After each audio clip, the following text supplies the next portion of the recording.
We brought you a story about EFC fighter Mzwandile Hlongwa at EFC 75 in Cape Town this last Saturday. He knocked out Torbjørn Madsen, and the footage went viral and caused a worldwide sensation. Now, I'm delighted to say that the man himself joins us live in the studio, along with his trainer, Ferdi Basson, as well as our usual suspects. Good to see you again. Guys, thank you so much for coming to the studio. Ferdi, good to have you. Mzwandile, good to see you. Well, let me take the first question to the coach himself before we get the comments of the man of the moment. How do you coach a punch like that, Ferdi? And was it a fluke? I think that's the first question we should ask. No, I wish I could say it was a fluke. Now, that has been trained for the last 4 months, probably. Mzwandile, comes from a karate background, so spinning stuff has always been his forte. We started using it in the sparring, and we refined it a little bit, and eventually it started landing. That was the result. You could see on the highlights. Now, Mzwandile, when it comes to this particular fight and that knockout, where does it rank in terms of your fights in the past?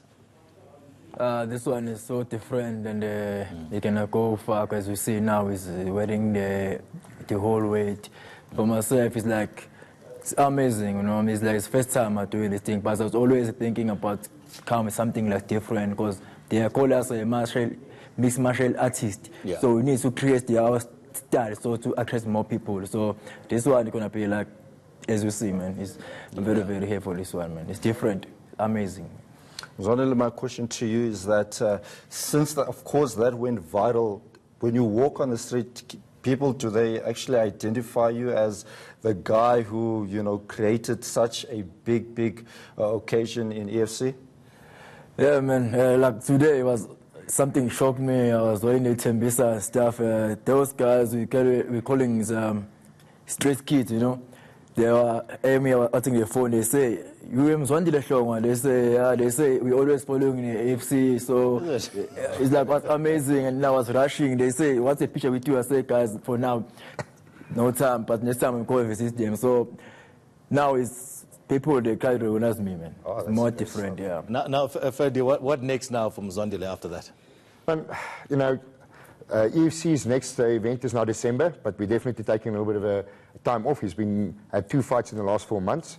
So we're looking at March again, definitely approaching a few sponsors. Yeah. Capitalizing off this major event for the sport. How big is the sport in South Africa now?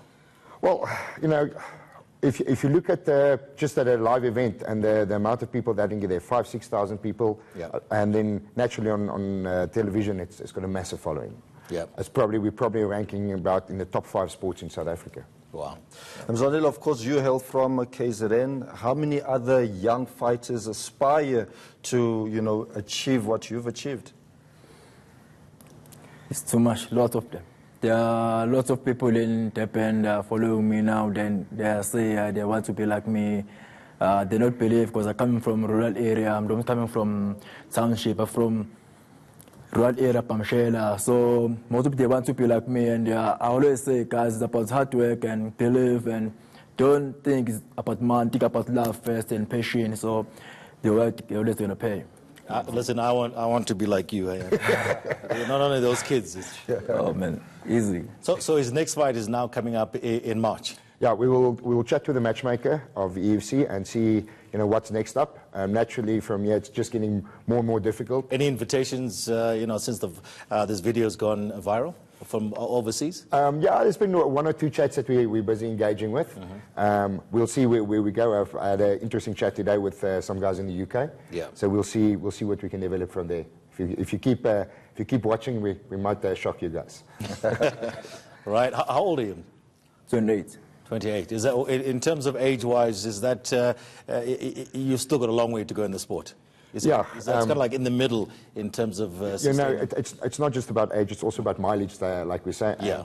I think, his mileage is still pretty low, so he's got a good 10 years to go still. If there's no serious injuries, 10 years easy. Fantastic. And my final question to Ferdi, how did you get hold of this young gem, and are there many others in your gym in Boksburg? Yeah, we've got quite a few fighters. Mzwandile's story is a little bit different. As we said, he comes from Kwa-Zulu Natal. He actually spoke to one of his old karate teachers, and Solly used to train with me, and Solly said, no, you must come up with me. And then one evening we spoke at the EFC, and then a few weeks later he pitched up at the gym, and that's where we started. Wow. All right, before we let you guys go, just one quick one. Mzwandile, what do you want to achieve in the sport? What's your goal? My goal, bro, is like I wish to go overseas. I wish to even to spar with Conor McGregor. That's my favorite fighter. Yeah. I wish to go overseas and come back and develop the sports in South Africa, especially where I'm coming from, Bamshela, because there's a lot of talent outside there. Yeah. Small guys, they are very, very talented. So I need to maybe one day when I call money, I can come back and open my own gym and stuff. So that's what I wish to achieve. All right, good luck. Story. If you're sparring with that man, you'll also be making a lot of money. Trust me. Guys, thank you. Thank you so much for coming through. Good luck. Good luck here this coming March. Okay, that was Mzwandile Hlongwa and Ferdi Basson.